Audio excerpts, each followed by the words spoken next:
few inches high typically, but still it has a leafy, upright plant body. And if you look at these gametophytes, some different ones, here's one right here, they have some of them that are flat topped like a stage, and it's on the top of that stage is where you find the gametangia, either antheridia or archegonia, one or the other. So right here, they're showing some antheridia surrounded by paraphyses. You see those extending out. Here's an individual antheridium, which is going to make a sperm. Some other plants will be girl plants, okay, be females, and they'll have a flat top stage as well, which have archegonia in them. Venter, egg, and neck up above, and they've got paraphyses as well. And so the bottom line is that sperm fertilizes the egg, and right out of the end of this plant, wherever the female gametangium was, the sporophyte grows. Okay, so this sporophyte, again in red, is going to be physically located upon and nutritionally dependent upon the gametophyte.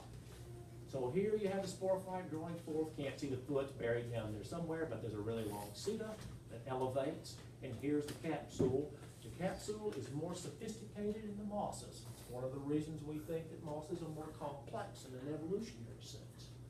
But the thing that's more sophisticated about it, there's a couple of different things. You have specifically a cap at the top called the operculum. It's this thing right here. And there is a suture line between the cap and the body of the capsule called the annulus. Here it is right here, along which dehiscence or splitting occurs, and the cap splits off. That makes sense because now the capsule is open, so the spores on the inside can be released. There is one additional structure which is complex as well.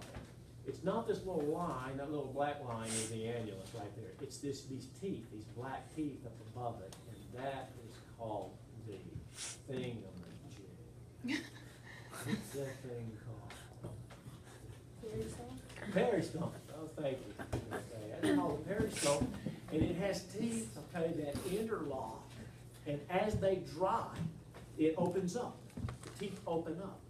So what does that do? That promotes, only allows spore dispersal under dry conditions. Why would that be adaptive? Because when it's wet, the teeth close, so even though the cap's gone, that opening is closed off. As it dries, they open up. What's adaptive about spore dispersal under dry conditions? They're more highly dispersible. That's the simplest thing. When things get wet, they stick together. You stick 4 or 5 spores together as a clump, they don't disperse as well as individual spores. And so this peristome is functional in dispersing spores under the proper conditions. The last thing that you will see today is that when a spore, which is released from this capsule, gives rise to the next generation of gametophytes, it goes through a filamentous form called the protonema that looks a lot like a filamentous green algae in its overall growth form. So these things here don't come directly from the spore, but you have this sort of intermediate filamentous stage called a protonema that has buds on the side. There's one there, there's another one right there.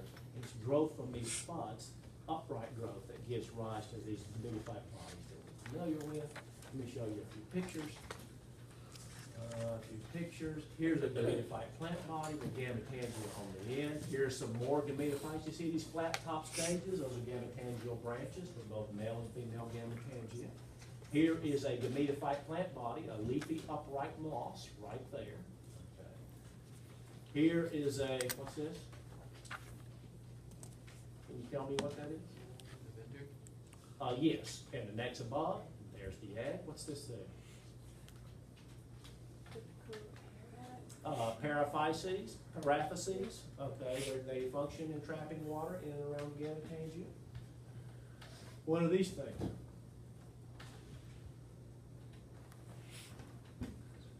Same thing as those things, paraphyses, okay, except this time they're on around the male gametangia. This is an antheridium, okay, antheridium is fun developing on the inside. Sporophyte develops, see this thing right here, that's all sporophyte. All the way up to the capsule, growing out of these small gametophytes down below. So you've got seta and capsule that are readily apparent. Here's a developmental stage. Gametophyte, looks like gametophyte producing gametangia. fertilized sporophytes starting to grow, growing some more, growing yet again, and fully mature on the far right-hand side sporophyte.